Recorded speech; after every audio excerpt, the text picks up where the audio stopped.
Hello दोस्तों, आपका स्वागत है हमारे चैनल तरुण जी के क्लास चैनल में। फ्रेंड्स, ये बाल विकास का प्रैक्टिस सेट है और आप सभी लगाइए और पता करिए कि आपके कितने क्वेश्चन सही जाते हैं।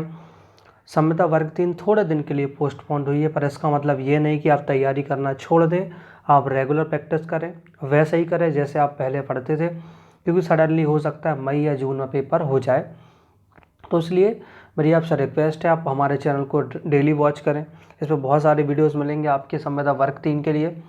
तो फिलहाल हम वीडियो स्टार्ट करते हैं, और स्टार्ट करने से पहले हम ये बोलते हैं कि मैंने डिस्क्रिप्शन में टेलीग्राम की लिंक दी है, वहाँ पर जाके आप ज्वाइन कर लें, क्योंकि आपको जो वर्ग 3 से रिलेटेड नोट्स है आपको टेलीग्राम ग्रुप पे मिल जाएंगे।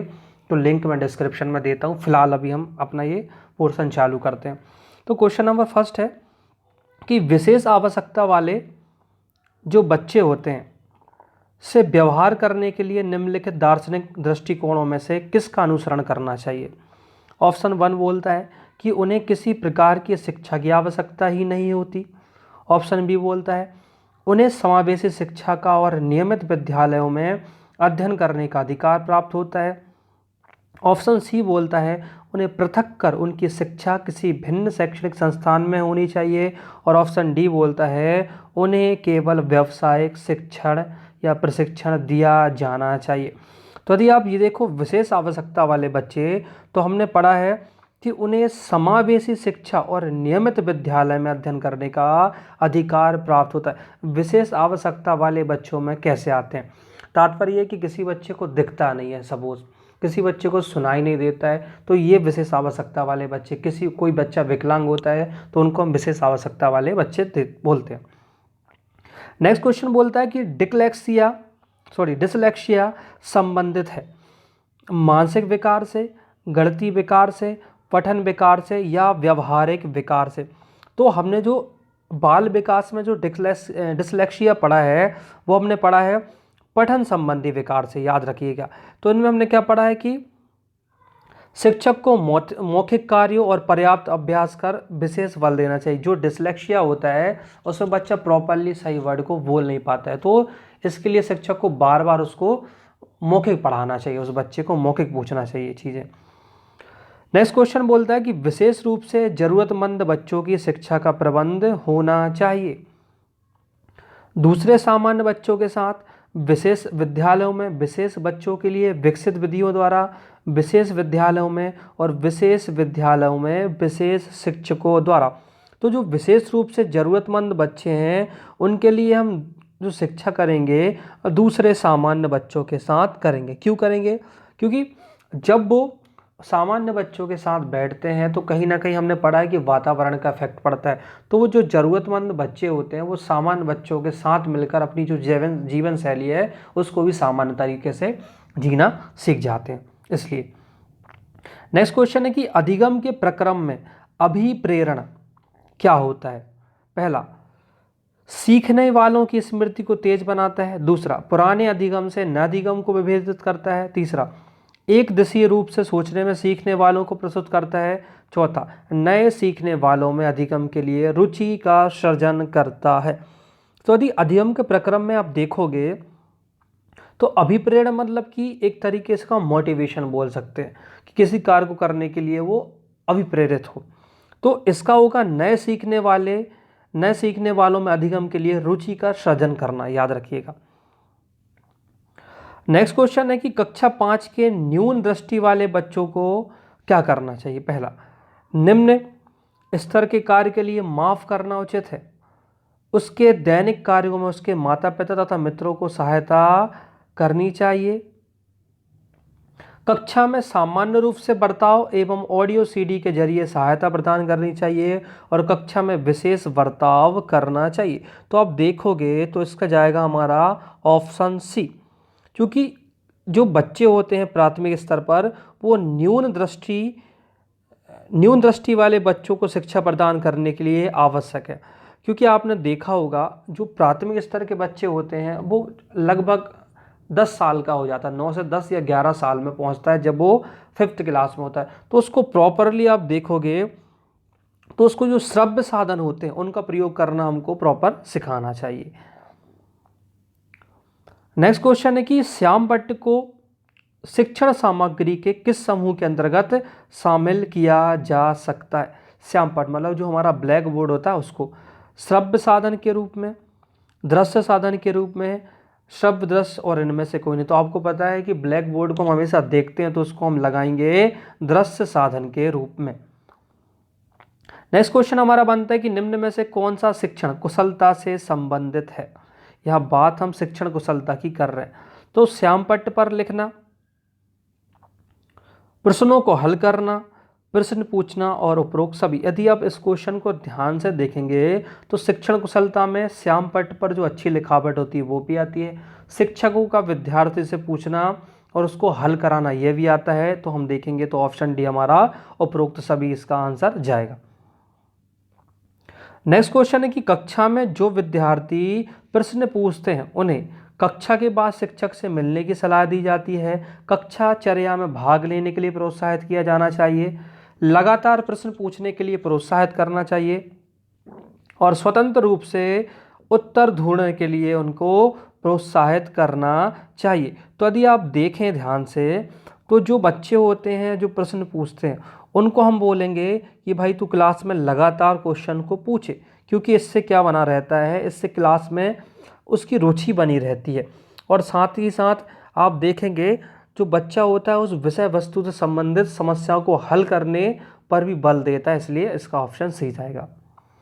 नेक्स्ट क्वेश्चन है कि शिक्षा की जो किंडरगार्टन पद्धति का प्रतिपादन किया था वो किसने किया था? आपको पता है कि शिक्षण की जो किंडरगार्टन मतलब केजी किंडरगार्टन जिसको हम बोलते हैं का जो प्रतिपादन किया था वो फ्रोवेल ने किया था।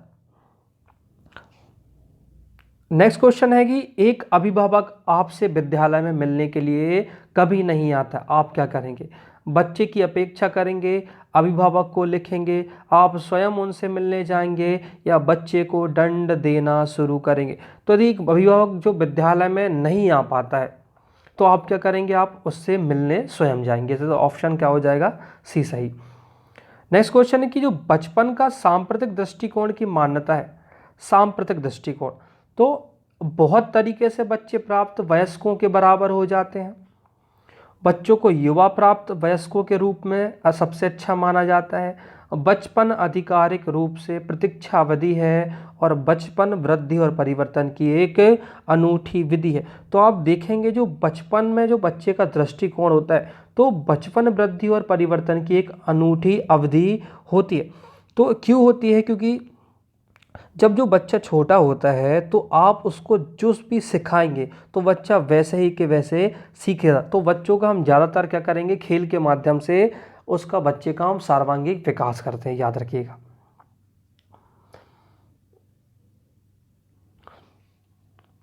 नेक्स्ट क्वेश्चन बोलता है कि एक प्रमाणीकृत पठन परीक्षण लेने के लिए 5वीं कक्षा को प्रस्तुत करने में शिक्षक को अधिकाधिक परामर्श दिया जाता है कि पहला, बच्चों को बोलना कि परीक्षण बहुत महत्वपूर्ण है तथा उसमें अच्छा प्रदर्शन करेगा, पूर्ववर्ती परीक्षा से प्रधान प्रश्नों को चिह्नित करना और छात्रों को उन्हें उत्तर देने की अनुमति देना, निम्न कोटि के पाठकों को प्रशिक्षण देना ताकि कक्षा के शेष बच्चे किसी भी तरह से अच्छा करें और परीक्षण में आने वाले समान प्रकार के प्रश्नों के उत्तर देने के लिए छात्रों को अभ्यास कराना। यदि आप 12वां क्वेश्चन देखेंगे तो सबसे अच्छा प्रमाणीकृत पठन की हम बात करें तो इसका ऑप्शन डी जाएगा।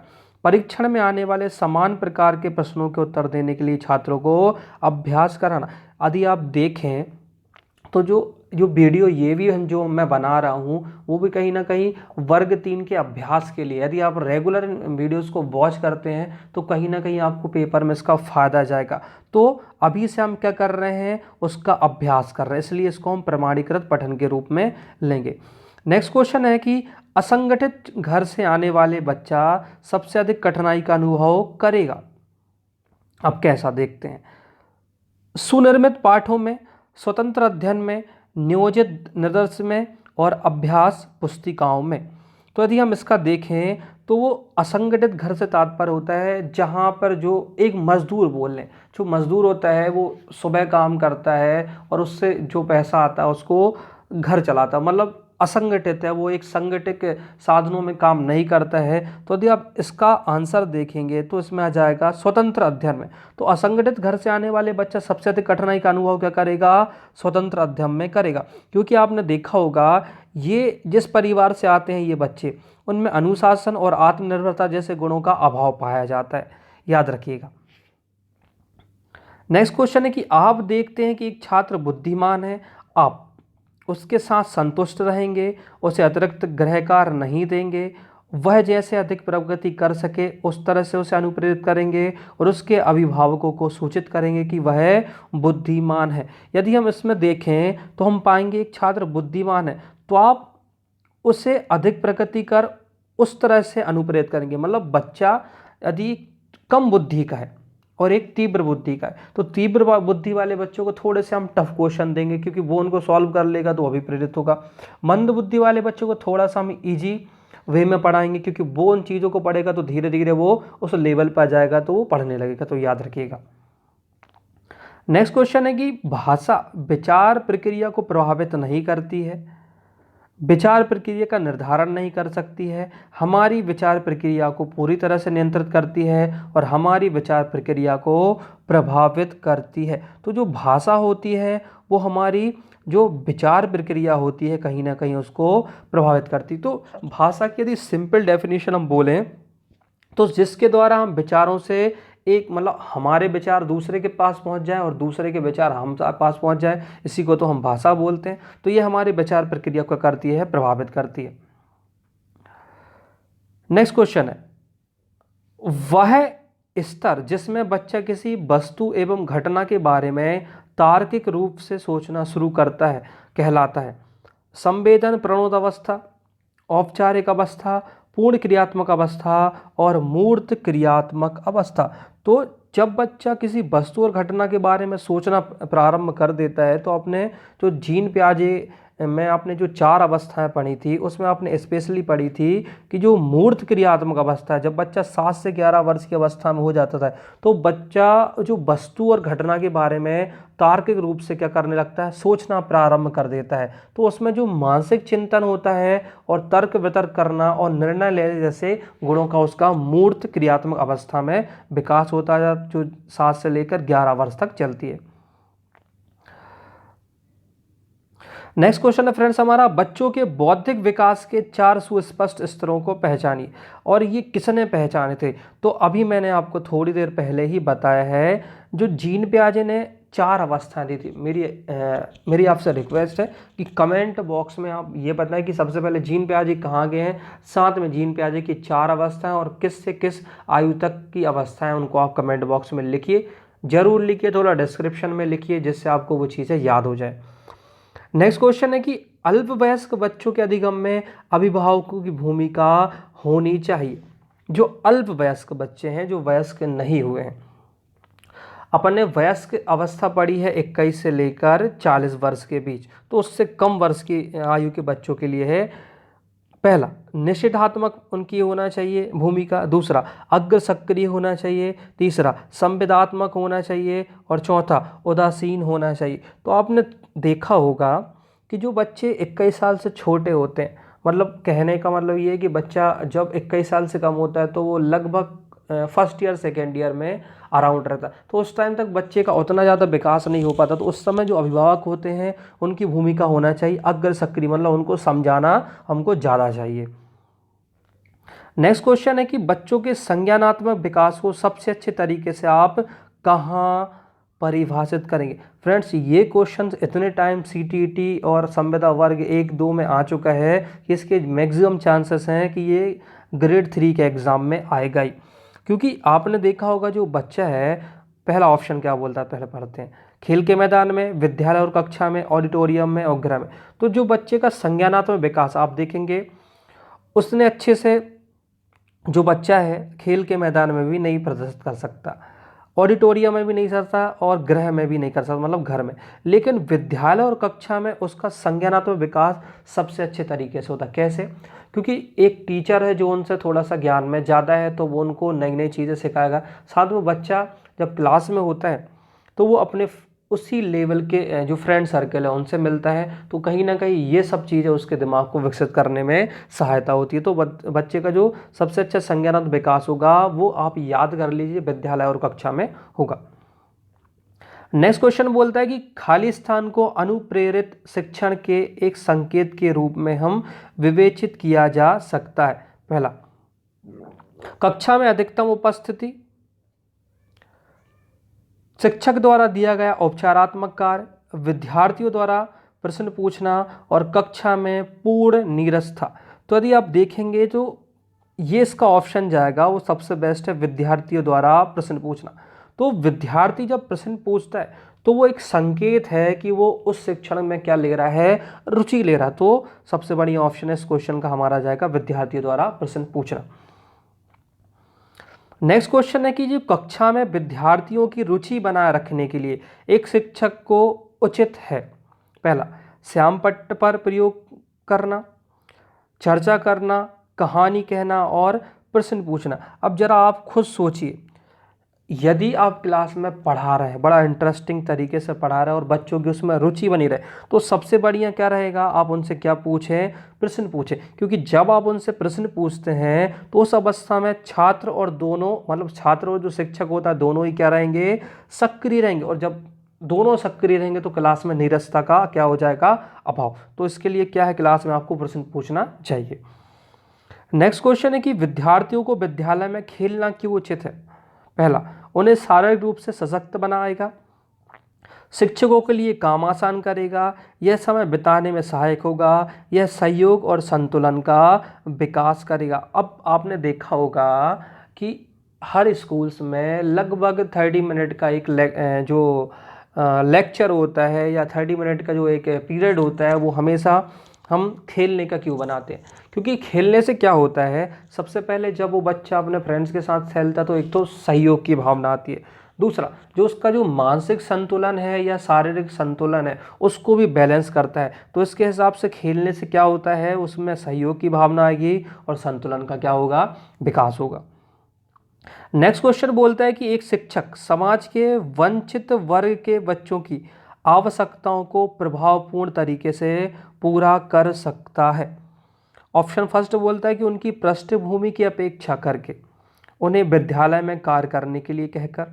ऑप्शन बी बोलता है कक्ष के प्रत्येक बच्चे की आवश्यकता अनुसार अपना शिक्षण कौशल अपनाकर। नेक्स्ट क्वेश्चन है कि उन्हें कक्ष में अलग स्थान पर बिठाकर ताकि वे अन्य बच्चों से मेल जोल न करें। और ऑप्शन डी है अन्य बच्चों को वंचित पृष्ठभूमि वाले बच्चों के प्रति सहानुभूति व्यवहार करने के लिए कहकर। तो 23 का ऑप्शन हम सबसे बेस्ट देखेंगे तो उनका क्या जाता है, जो वंचित वर्ग से आते हैं, कक्ष में प्रत्येक बच्चे के आवश्यकता अनुसार अपना शिक्षण कौशल अपना कर। तात्पर्य यह है कि जो वंचित वर्ग से बच्चे आते हैं उनके अंदर कहीं ना कहीं आत्मविश्वास क्या होता है, कम होता है। तो शिक्षक का काम है कि जो वो ऐसी विधि अपनाए जिससे उनके अंदर क्या हो, आत्मविश्वास अधिक हो जाए, जिससे वो जो सामान्य बच्चे हैं उनके साथ बैठकर वही शिक्षा उसी लेवल से गेट करे। याद रखिएगा। नेक्स्ट क्वेश्चन है कि अधिगम नियोज्यता वाले बच्चे। अधिगम नियोज्यता को पहले समझते हैं। अधिगम मतलब होता है सीखना और नियोज्यता मतलब कि कहीं ना कहीं उसमें रुकावट होती है। तो अधिगम नियोज्यता वाले बच्चे बहुत बुद्धिमान तथा परिपक्व रहते हैं, बहुत सक्रिय होते हैं लेकिन उनकी बुद्धि लब्धि कम होती है, कुछ भी नहीं सीख सकते और अधिगम के कुछ पक्षों से संघर्ष करते हैं। जो अधिगम नियोज्यता वाला बच्चा होता है कहीं ना कहीं आप देखोगे कभी कभी उसको जैसे कुछ चीज़ों में कठिनाई का अनुभव होता है। और तो इसके हिसाब से हमारा ऑप्शन जाएगा डी, कि मतलब जैसे हम उसको एक मैथ्स का टॉपिक पढ़ा रहे हैं तो ज़रूरी नहीं कि उसकी मैथ्स सामान्य बच्चों की तुलना में अच्छी हो। तो अधिगम नियोज्यता वाले जो बच्चे होते हैं कभी कभी उनको एक टॉपिक समझाने में थोड़ी सी कठिनाई का अनुभव होता है, तो वो कुछ पक्षों से क्या करते हैं, संघर्ष करते हैं। नेक्स्ट क्वेश्चन है कि एक शिक्षक के लिए सबसे महत्वपूर्ण क्या है। कक्षा में अनुशासन बनाए रखना, कक्षा में समयानुवर्ती होना, विद्यार्थी की कठिनाइयों को दूर करना और एक सुवक्ता होना।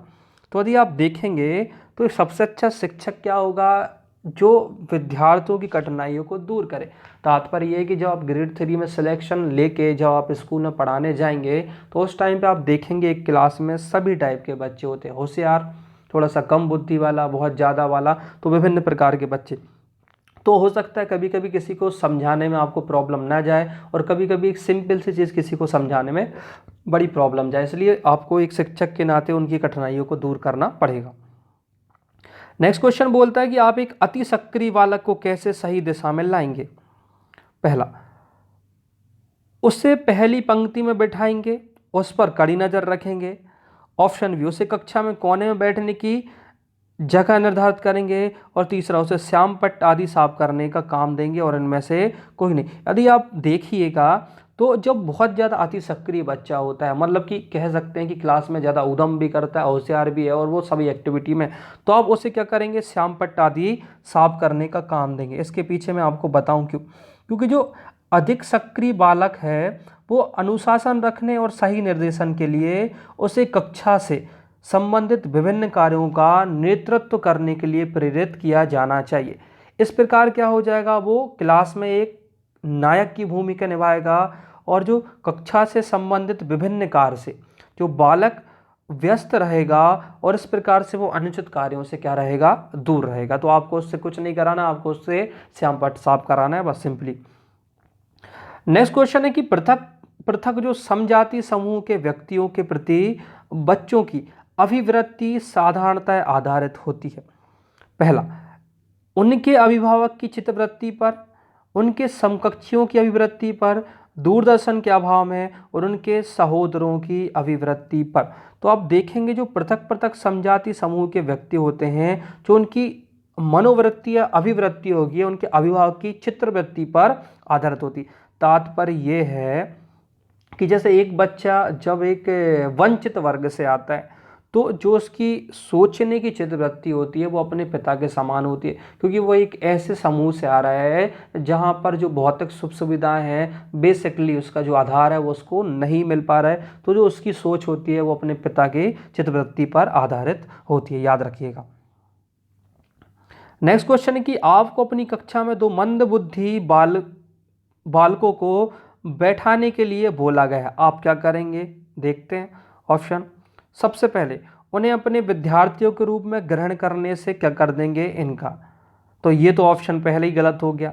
दूसरा, प्रधानाध्यापकों को उन्हें किसी और कक्षा में जो कि मंदबुद्धि बालकों के लिए विशेष रूप से चिन्हित है में बैठने के लिए बोलेंगे। दूसरा, एक शिक्षक के नाते आप ये कभी नहीं बोलेंगे।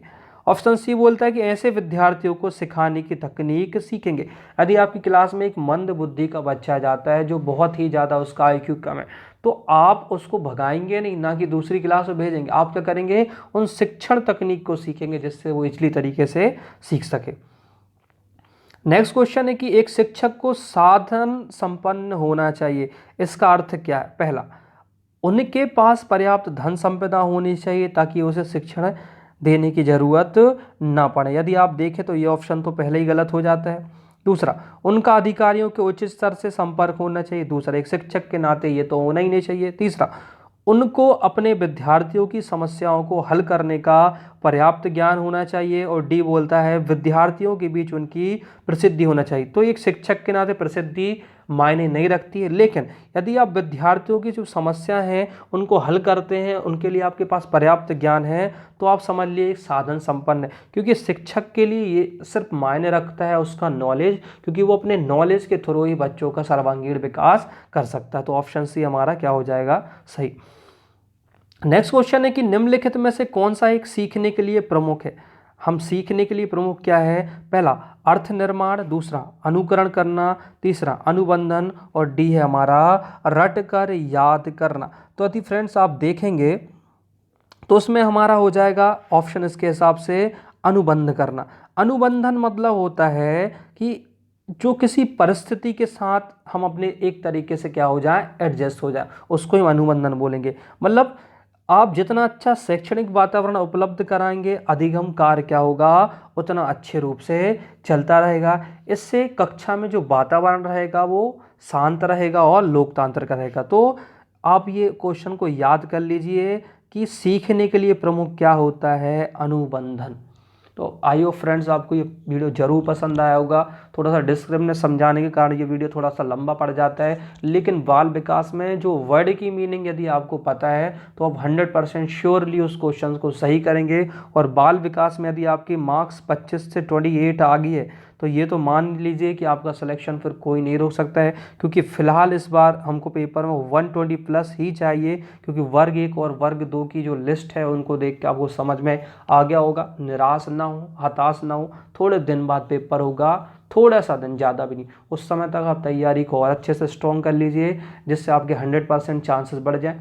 सभी सब्जेक्ट पर पकड़ ज़्यादा बनाइए, मैथ्स को थोड़ी सी ज़्यादा करिए, क्योंकि मैथ्स थोड़ी सी टिपिकल होती है और टेक्निकल रूप से उसको हमको करना है। हाँ, यदि आपको कोई भी प्रॉब्लम है तो आप कमेंट बॉक्स में बताइए कि हम किस टॉपिक पे वीडियो बनाएं जिससे आपका ज़्यादा से ज़्यादा प्रॉफिट हो सके। यदि आप हमारे वीडियो पर नए हैं तो हमारे चैनल को सब्सक्राइब करें, लाइक करें, शेयर करें फ्रेंड्स। और मैं टेलीग्राम ग्रुप की लिंक दे रहा हूँ तो उसको ज्वाइन कर लें, क्योंकि वहाँ पर आपको बहुत सारे वर्ग 3 से रिलेटेड या कोई भी कॉम्पिटेटिव एग्जाम है उसके रिलेटेड मटेरियल आपको मिल जाएगा। जय हिंद, धन्यवाद।